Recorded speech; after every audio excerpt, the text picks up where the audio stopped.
ハロー、こんにちは、大家好、なるです。今日は私が台湾に来てちょうど1週間が経った日です。早い！なので、台湾のお弁当を食べながら1週間の台湾の感想を言いたいと思います。今日の台湾ご飯はこちら。チキンのお弁当。野菜が3つ選べて、私はキャベツとキクラゲと、あともう一つ、これ多分日本であまり見ない野菜。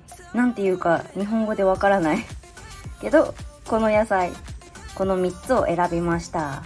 話すことがまとまってないので、日本語がごちゃごちゃになってるかもしれないんですけど、お許しください。日本語の先生なんですけど、普段の日本語はあまり上手じゃないかもしれません。リアルな日本語を感じながら動画を楽しんでください。いただきます。私ね、台湾のお弁当好きなんですよ。美味しいよね。このキャベツのおかず久しぶり。懐かしい。うまい。台湾に来て1週間経ったんだけど、この1週間何をしたかというと、ほとんど何もしてない。結構時差ボケで辛かったです。時差ボケっていうのは時差がたくさんあるせいで夜眠れなくなったり、昼間すごく眠かったり、食欲が出なかったり、ちょっと気持ち悪くなったりとか、そういう症状を時差ボケと言います。私はイギリスから台湾に来たので、時差が8時間今7時間 ?7 時間ぐらい時差ボケのせいで夜寝られなかったり、昼間少し眠かったり、この時差ボケを調整するので疲れました。チキンうまい。美味しい。この音聞こえますか？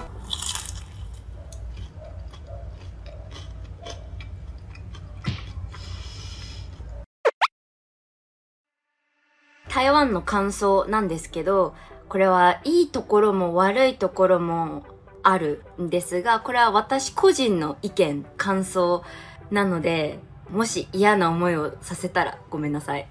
じゃあまず台湾の空港に着いた時からの感想を一つ一つちょっとシェアしたいと思います。台湾の空港に着いて一番最初に思ったのは台湾の匂い。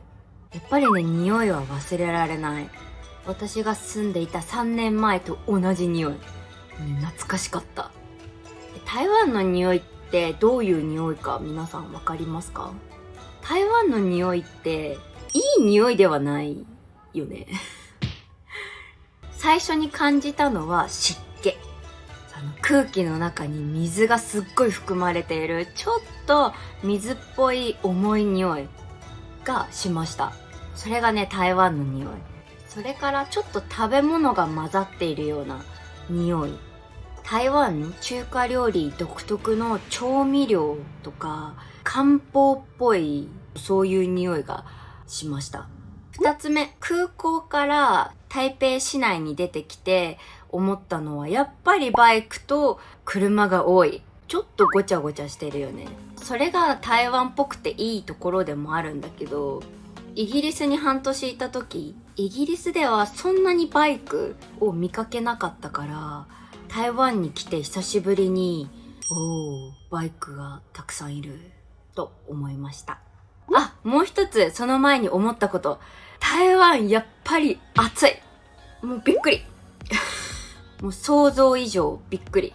イギリスは多分今も20何度ぐらい ?10 何度ぐらい？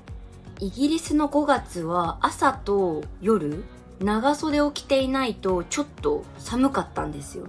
台湾に来てみたら、もう汗がダクダク。蒸し暑い。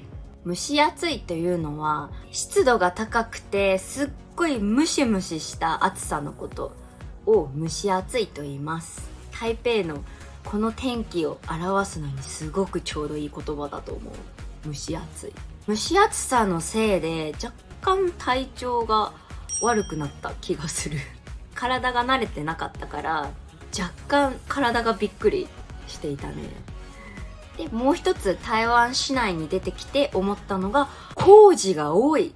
道路も建物も工事工事工事工事工事工事。なんであんなに工事しているの？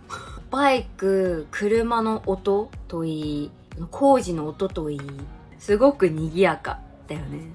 友達と話しながら Airbnb を探していたんだけど、若干うるさくて友達が何言ってるかわからない。今のところちょっと悪いところが多いね。でも別に嫌いなわけじゃないんですよ。好きなんだけど。これが台湾って感じで好きなんだけど、ね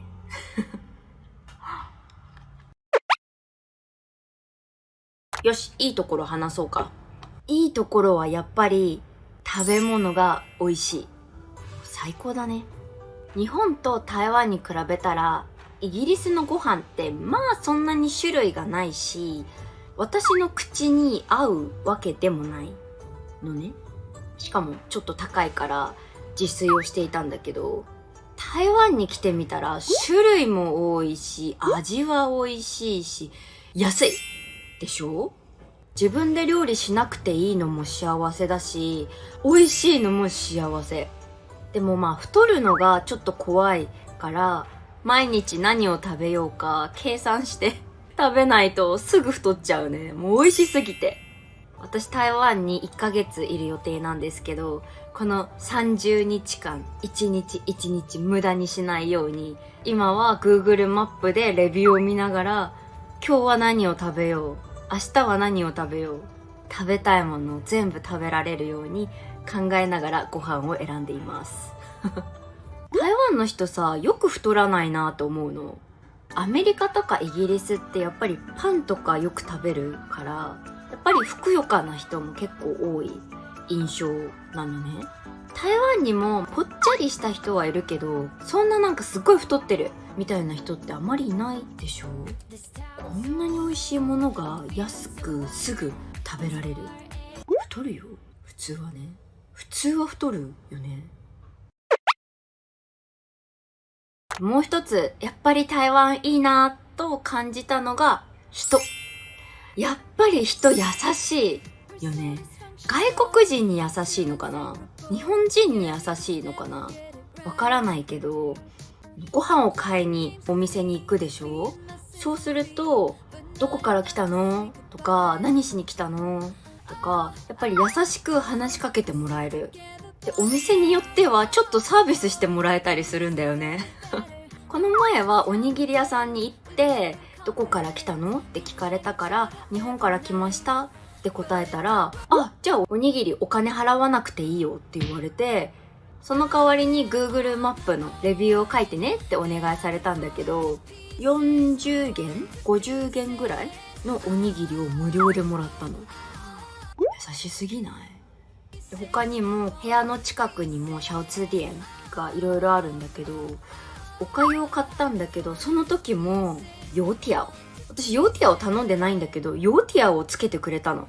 それも多分サービスだったのかな、ちょっとよくわからないけど、これは外国人の特権かな？台湾人の人もしてもらえるの？台湾の人たち優しいよね。日本人は逆に外国人苦手っていう日本人が多いから、外国人が来るとみたいな人が多いんだけど、台湾は逆だよね。結構積極的。私が中国語できるって分かったらますます積極的。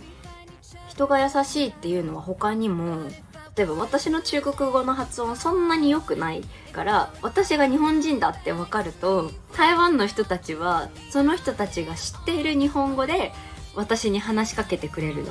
ちょっとちょっととか、ちょっと待ってとか、こっちこっちとかそれがね、ありがたい。ありがたいのかなちょっと可愛いと思ってしまう。日本語の先生として可愛いと思うのはどうかと思うんだけど、それがね、可愛いと思いますね。じゃあ最後にもう一つ、台湾のいいところ。お店が夜までやっている。これ本当にいいね。日本も夜遅くまでやっているお店はあるんだけど、私が住んでいるところはどちらかというと田舎の方だから、うちの近くで夜までやっているお店ってコンビニくらいしかないんですよ。イギリスは逆。お店は朝8時ぐらいから開いて、夜じゃないよね。夕方の6時ぐらいに閉まる特にカフェとか閉まるのがすごく早いの。台湾に来てみたら逆でしょ朝10時ぐらいにドリンク屋さん行こうと思って調べたら空いてないのドリンク屋さんは11時とか早くても10時半ぐらいからでしょ。でも逆に結構夜遅くまでやってるじゃない。私にとってはすごく便利。台湾に来て台湾ってやっぱり夜型の社会だなぁと久しぶりに実感しました。